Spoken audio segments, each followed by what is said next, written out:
Hello friends! So today's video is going to be a book haul from Book Outlet. I ordered a bunch of books from them a couple weeks ago and they're here and I'm excited about it. I'm out of breath. Little status update on my health. I'm still very ill. I'm almost positive I have the virus, but I can't get tested. I don't qualify for the testing at this current time, so I'm just kind of riding it out.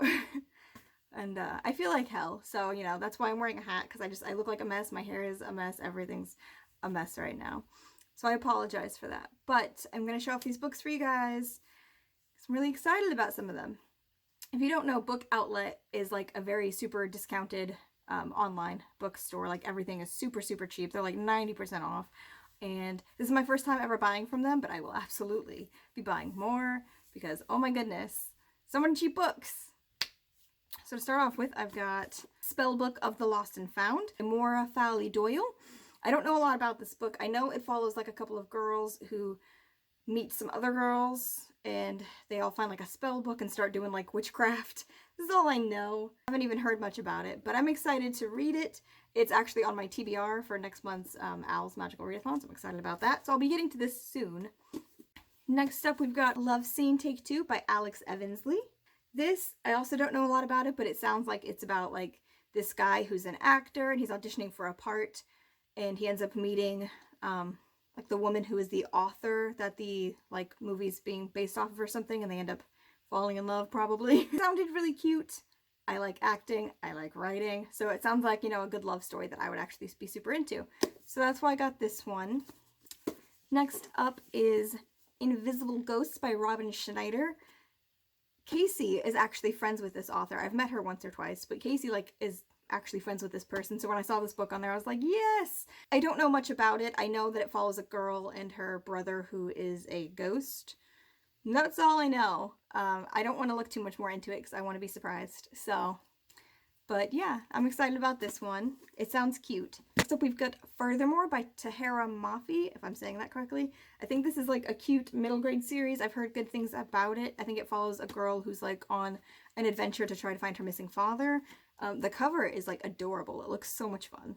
So I'm excited about this one. Next up, we have Chaos of Standing Still by Jessica Brody. It sounds like it follows a girl who is dealing with the loss of her best friend. She's haunted by this unread text on her phone that she's never opened. It was the last thing her best friend ever sent her, and gets stuck in an airport and ends up running into some guy, and they end up swapping phones and chaos ensues. It sounds really cute and I'm excited about it. Next up, we have Crown of Feathers by Nikki Pau Prado. I'm probably not saying that correctly. I'm really excited about this book. I've heard so many good things about this. It sounds like it's just right up my alley. It sounds like it follows these two sisters who are phoenix riders. They are like these legendary mythical warrior women. It sounds amazing, but apparently the sisters end up splitting off into two different directions. There's a lot of tension. It sounds like they're going to kind of go up against each other. In the end, one of them ends up becoming like an actual phoenix rider, and one of them ends up going off to do something else, and it sounds super fun. I'm really excited about it, and I'm going to be reading this very soon because it's also part of my TBR for next month's readathon. Next up is The Gravity of Letting Go by Meg Leader? I'm not sure. I don't know how to say names. It sounds like this follows two twins who are just complete opposites in every way, especially in the fact that one of them ended up getting leukemia and the other didn't, and it takes place when one of them, the one who got sick, is fully in remission, is finally like being able to start living her life again, and she's just dealing with all of the stuff. It sounds really cute and maybe emotional, and the cover is pretty. Very simple, but like pretty. It drew me in.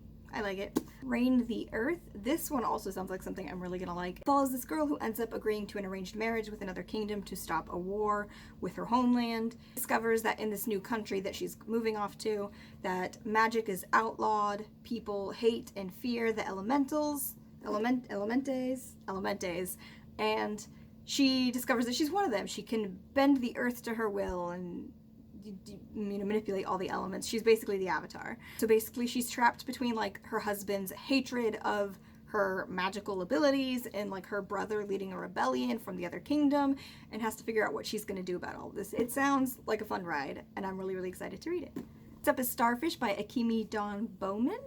I've had this on my Goodreads TBR for like a long time. and I don't remember even hearing about it before, but it's been on my list for forever. So when I saw it on Book Outlet, I was like, sure, I'm gonna buy it. It looks really cute. Like, I just love this cover.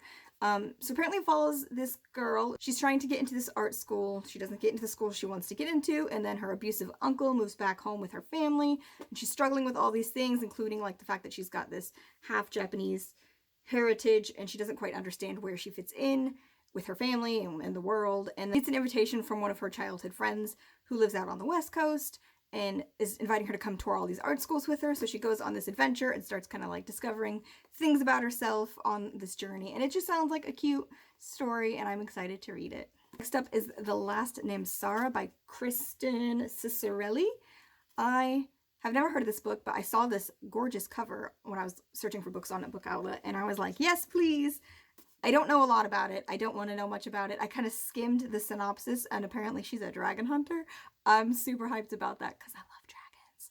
So I don't want to read too much about this one, so I'm not going to give you the synopsis, but it sounds fucking cool, and I'm hyped for it. Look how pretty it is. Like, this just looks so pretty. I'm so into it.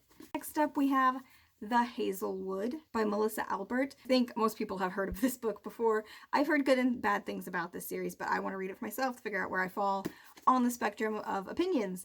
It sounds like it could be really good, but it sounds like it, could be a hit or miss. It basically follows this girl, her grandmother, or is it her mother or grandmother? Her grandmother is like this writer of these like dark fairy tales, and then one day her mother goes missing. Someone claims to have stolen her way into the world of these fairy tales, and so she has to figure out how to get there into this mythical world that her grandmother wrote stories about to save her mom. She ends up meeting this kid in her school who's like a super fan of these stories, who has to kind of help her along the way to figure out how to navigate these fairy tales to save her mother. It sounds like it could be really good. I'm really excited. I do love the cover. It's pretty.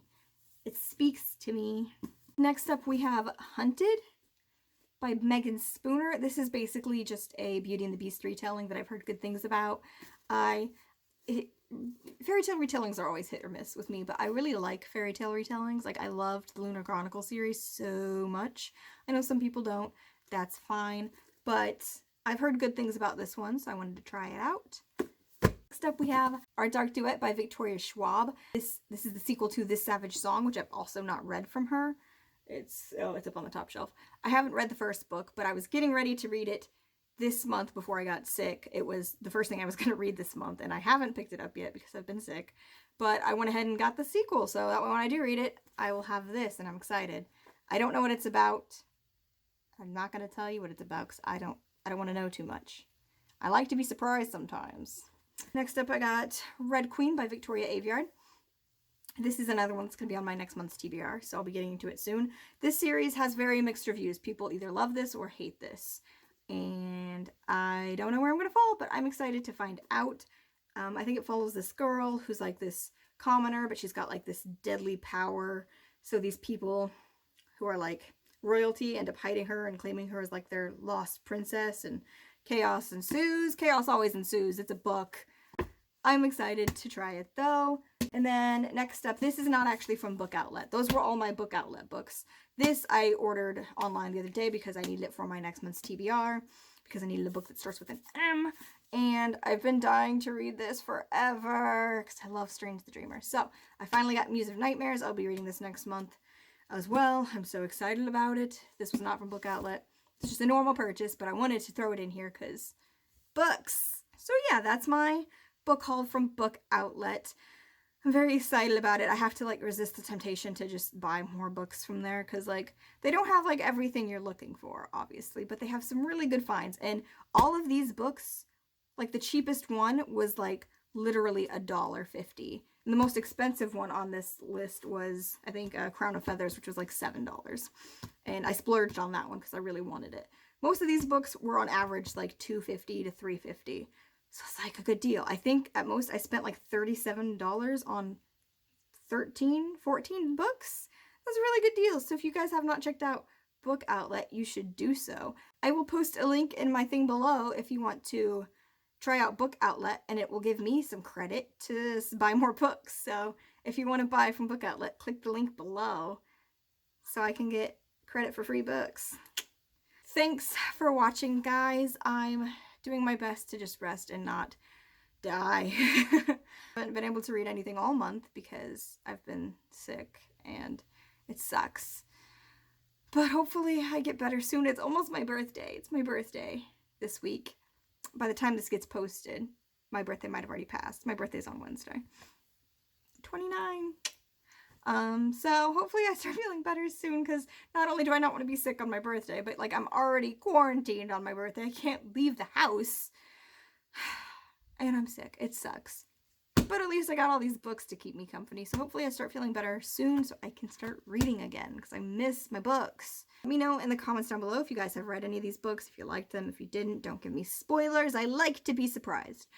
Yeah, let me know what you guys are reading right now, how you guys are doing. Please stay safe. It's chaos in the world right now. But the best we can all do is just try to stay home and stay safe and wait it out. And hopefully things will get better soon for all of us. Okay, thanks for watching, and subscribe if you haven't already. Hit the like button. There's a foot in my hair. You guys know the drill. Life before death, Radiance.